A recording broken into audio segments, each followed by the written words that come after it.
ভুতুরে বাড়ি নামেও 1 নম্বর গাস্টিন প্লেস। বাড়িটি এবছর আমরা দেখতে পাবো। আয়তনে বিশাল। উত্তর কলকাতা মানে ঐতিহ্য। উত্তর কলকাতায় প্রচুর পুরনো বাড়ি দেখতে পাওয়া যায়। আমার পিছনে যে বাড়িটি দেখতে পাচ্ছ এটিও একটি পুরনো বাড়ি, প্রায় কিছু কিছু জায়গা ভেঙে গেছে এরকম একটা বাড়ি। এখন দাঁড়িয়ে রয়েছি কুমোরটুলি অঞ্চলের মধ্যে। কুমোরটুলি পার্ক সার্বজনীন, তার ঠিক সামনে দাঁড়িয়ে রয়েছি। পুজোর সময় এই কুমোরটুলি পার্ক একদম অন্য চেহারা নেয়, আর এখন একদম অন্য চেহারা। কুমোরটুলি পার্কের এবছরের পুজোটা ঠিক কতটুকু এগালো, মানে প্যান্ডেল, সেটাই দেখতে আসলাম। এই যে এটা হচ্ছে তোমার এন্ট্রিটা, এখান থেকে প্রবেশ করব। এবং এদের এবছরের যে থিম সেটা খুব ইন্টারেস্টিং। 32তম বর্ষে এবছর এদের যে উপস্থাপনা সেটা হতে চলেছে 1 নম্বর গাস্টিন প্লেস। এবার এই 1 নম্বর গাস্টিন প্লেস কেন গুরুত্বপূর্ণ সেটা আমি তোমাদেরকে বলি।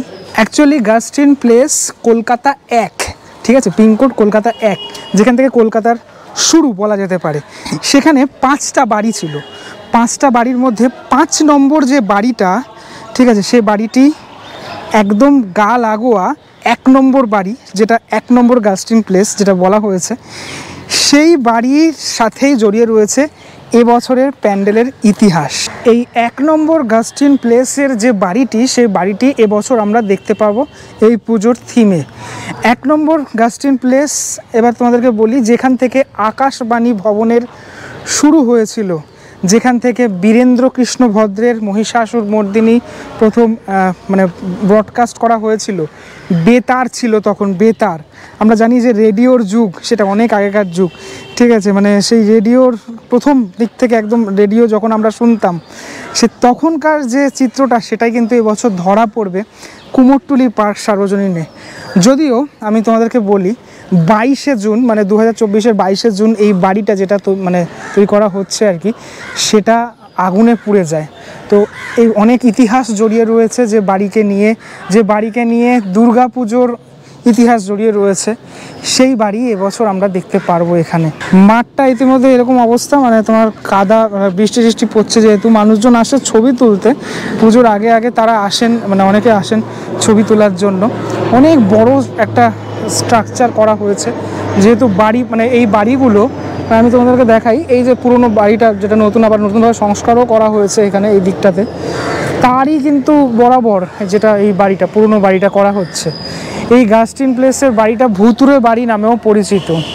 এই দিকের অংশগুলোতেও কিছু কাজ থাকছে, কারণ এই বাঁশগুলো এদিকে করা হয়েছে। ভিতরটাতে তেমন কি আছে আমি সেটা দেখানোর একটুখানি চেষ্টা করি। আপাতত কতটুকু রেডি হয়েছে এদিকে দেখতে পাচ্ছি এই অবস্থায়, মানে এদিকে এই কাঠের পাটাতনগুলো রাখা রয়েছে। ও ভিতরের দিকটা তো ঠিক সেমভাবেই কাঠের পাটাতন দিয়ে পুরো এরকম কভার করা হবে। এবার একটু এই সাইডটাতে আমি এসেছি, এখান থেকে একটুখানি ভিতরটা দেখাই কতটা আয়তনে বড়, দেখলেই তোমরা বুঝতে পারবে। অনেকটা বড় মানে জুড়ে হচ্ছে পুরো বিষয়টা।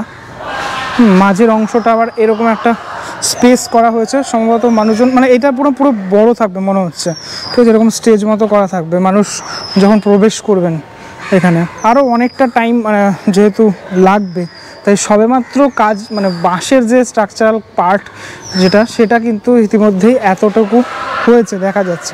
এই কুমোরটুলি অঞ্চলের মধ্যে কুমোরটুলি পার্ক, কুমোরটুলি সার্বজনীন, এই পুজোগুলো আমি প্রতি বছরই দেখে থাকি, মিস হয় না। নর্থ কলকাতার এই পুজোগুলো মাতৃ প্রতিমা থাকে ওই সাইডের যে অংশটা, এখানে কিছুটা গ্যাপ রয়েছে, কিছুটা গ্যাপ দিয়ে এখানে মাতৃ প্রতিমা থাকবে। এবছর দেখছি আয়তনে বিশাল, মানে ভিতরের যে স্ট্রাকচারাল পার্টটুকু সেটা আয়তনে কিন্তু বিশাল আকৃতির, যেটা আমি দেখতে পেলাম। ধীরে ধীরে যত সময় এগোবে তত বাটামের কাজগুলো আরও মানে এগোতে থাকবে। তারপরে আরও যে মানে কাজগুলো বাড়িটার ভিতরে ঠিক কেমনটা ছিল, বাড়িটা কি অবস্থায়, মানে সেই স্মৃতিচারণাটা আমরা পাবো হচ্ছে এখানে আসলে, এবছর কুমোরটুলি পার্কে আসলে সেটা দেখতে পারবো। এই সমস্ত ঐতিহ্যবাহী জিনিসপত্র নিয়ে কাজ করা, এটা আমার পার্সোনালি খুব ভালো লাগে। আচ্ছা, এখানে কারা কারা কীভাবে আসবেন, অনেকে আছে যারা জানে না, জেলা থেকে দেখছেন। একদম শর্ট রুট হচ্ছে তোমার মেট্রো, শোভাবাজার মেট্রোতে আসতে হবে। মেট্রোতে আসার পর তুমি পায়ে হেঁটে এখানে চলে আসতে পারো, কুমারটুলি পার্ক দেখতে পারো। কুমারটুলির একদম গা লাগোয়া এই প্যান্ডেলটি। তবে আগামী দিনে কাজ যত আরও এগোবে তত আমি আরও দেখতে আসবো, মানে যখন কাজটা অনেকটা এগিয়ে যাবে। এখন আপাতত এই স্ট্রাকচারাল পার্টটুকুই দেখানোর ছিল এই প্রাথমিক পর্যায়ের অংশতে। কুমারটুলি পার্ক থেকে চলে এসেছি কুমারটুলি সার্বজনীনের সামনে, একদম পাশাপাশি। এবছর কুমারটুলি সার্বজনীনের 94তম বর্ষে যে আমরা দেখতে চলেছি সেটা থিমের নাম হচ্ছে ক্ষুধা, সৃজনে তুষার, প্রতিমা মন্টি। তো এই যে ক্ষুধা প্যান্ডেলটা কতদূর এগোলো একবার দেখা যাক, চলো। এই হচ্ছে প্যান্ডেলটা, যার সামনে আমি চলে এসেছি। এখানে প্যান্ডেল যখন থাকে না তখন এখানে বেশ কিছু দোকান, মানে কিছু জিনিসপত্র গোডাউন টাউন টাইপের একটা জিনিস থাকে, সেটা এবছর দেখছি এখানে ঢেকে রাখা হয়েছে। যদিও ভিতরে শুধুমাত্র বাঁশেরই স্ট্রাকচারাল পার্ট, আর কিচ্ছুই নেই, মানে সবেমাত্র প্রাথমিক পর্যায়ে শুরু হয়েছে কাজটা। আর এদিক দিয়ে চলে গেলেই কুমারটুলি, মানে অনেকগুলো রাস্তা আছে, এদিকে একটা রাস্তা, যেহেতু পুরো একদম এই কুমারটুলি অঞ্চলের মধ্যে এই দুটো পুজো তো সকলে দেখেই, মানে কুমারটুলি পার্ক আর সোজা চলে গেলেই হচ্ছে তোমার ঘাট। একবার চলো ভিতরটা কি হয়েছে তোমাদেরকে দেখিয়ে আসি। এই দিকটা তো ঢাকা রয়েছে, এই সাইড থেকে আমি যতটুকু দেখাতে পারবো দেখাই। এই জায়গাটা খোলা রয়েছে হালকা।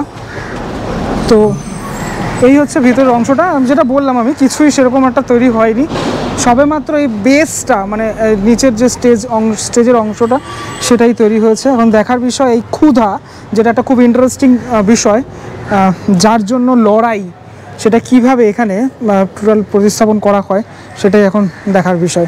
এবছরও খুঁটি পুজো হয়েছিল, সে খুঁটি পুজোর যে বাঁশটা সেটা হচ্ছে এটা, একদম সাইডের কোনো একটা বাঁশ এখানে থাকে, খুঁটি পুজো প্রতিবারই থাকে, সেটা আমরা দেখলাম। এই ভিডিওটার মধ্যে দেখানোর চেষ্টা করলাম দুটো কুমারটুলির বড় বড় পুজো, কুমারটুলি পার্ক সার্বজনীন এবং কুমারটুলি সার্বজনীন, দুটো পুজো তোমরা দেখলে। কেমনটা লাগলো ভিডিওটা সেটা আমাকে অবশ্যই জানিও। সবেমাত্র প্রাথমিক পর্যায়ে কাজ শুরু হয়েছে, এখনও অনেক কাজ বাকি। যখনও কাজ আরও এগাবে তখন আবারও আসবো, আমি আসার চেষ্টা করব। চলো পরবর্তী ব্লগে দেখা হচ্ছে খুব শীঘ্রই, ততক্ষণের জন্য বিরতি নেবো। ভালো থেকো সবাই, টাটা।